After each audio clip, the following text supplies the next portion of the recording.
Olá! Hoje nós vamos tratar do tema do conflito aparente de normas. Como o próprio nome mostra, haverá algumas situações em que o intérprete vai olhar ali para um caso, para um fato, e vai ter a sensação de que esse fato, aliás, a sensação não, ele vai perceber que esse fato se encaixa em mais de uma norma. Só que não é um caso de concurso, é um caso em que apenas uma norma há de reger aquele fato. O conflito, então, aqui é dito aparente de normas, porque apenas uma norma será a correta para aquele caso. Então, as regras para a resolução de conflito aparente de normas são regras que justamente levam o intérprete a encontrar a norma correta. A primeira regra é a regra da especialidade, Quando um fato se subsumir a uma norma mais geral e a outra mais específica, vale a mais específica. Então, veja o caso do roubo, por exemplo.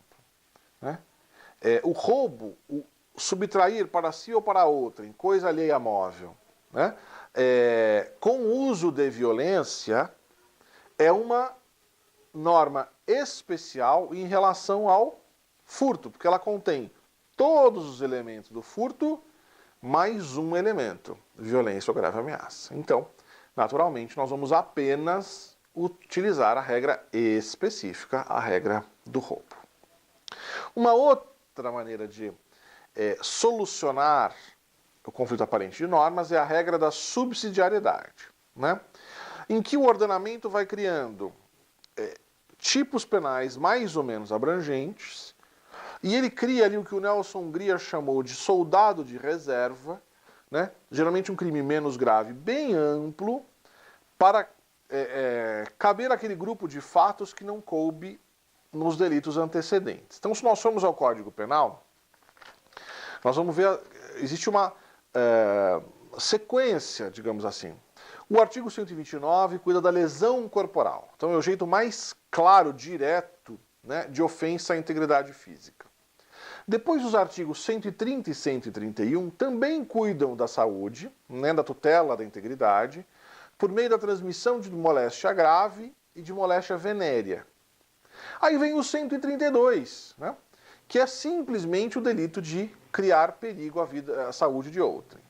Ele é bem amplo, bem genérico, quando nós estivermos diante de um caso de que há risco à saúde de alguém, mas não encaixou nem no 129, nem no 130, nem no 131. Daí a ideia de soldado de reserva do Nelson Grier.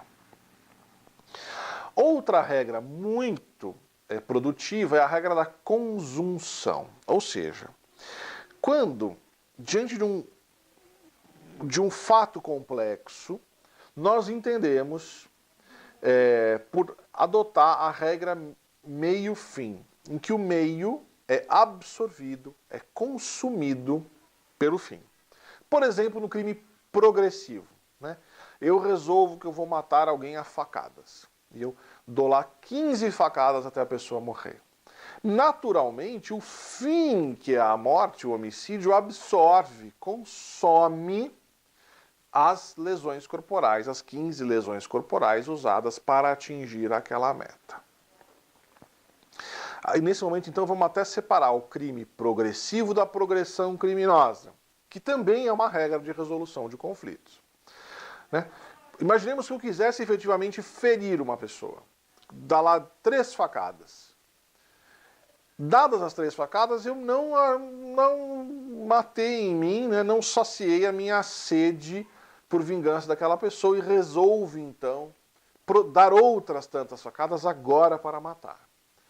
É diferente da progressão criminosa, porque minha ideia sempre foi matar. Neste outro caso, da progressão criminosa,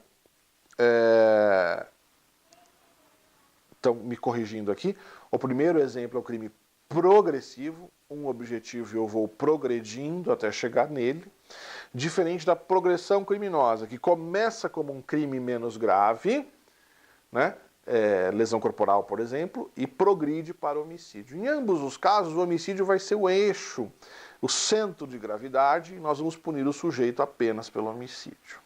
O terceiro caso o terceiro grupo de casos da conjunção é o crime complexo, né? O que é o crime complexo? Por exemplo, o latrocínio. O latrocínio nada mais é do que o roubo com homicídio, né? Nesses casos, então, em que há o crime complexo, naturalmente, o latrocínio resolverá o conflito tanto com o roubo quanto com o homicídio, certo? Então nós temos alguns casos clássicos, né, famosos de conjunção.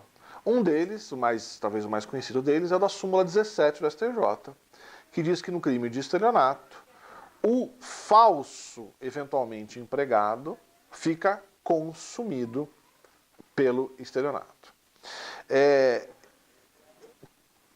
Quando é que a falsidade vai ser meio de outros crimes, né? Sempre que, ela for meio, e 2, a sua potencialidade lesiva encerre ali. Então, se aquele falso puder ser usado para outros delitos, então ele poderá ser punido autonomamente. Para terminar, existem vários tipos chamados tipos múltiplos, ou seja, com vários núcleos, com vários verbos, como é o caso do tráfico de drogas. Nos ditos tipos mistos alternativos, em que o legislador coloca um monte de verbos justamente para conseguir pegar o sujeito em quaisquer um dos momentos do crime, né? Desde que no mesmo contexto fático, ele incorrendo em 1, 2, 3 verbos, não tem problema, né? Esse tipo é construído dessa maneira, nós teremos um único crime de tráfico. Então, para eu traficar, eu tenho que ou produzir ou comprar, portar, levar comigo e vender. Embora eu realize vários dos núcleos, apenas um delito terá sido cometido. É isso aí.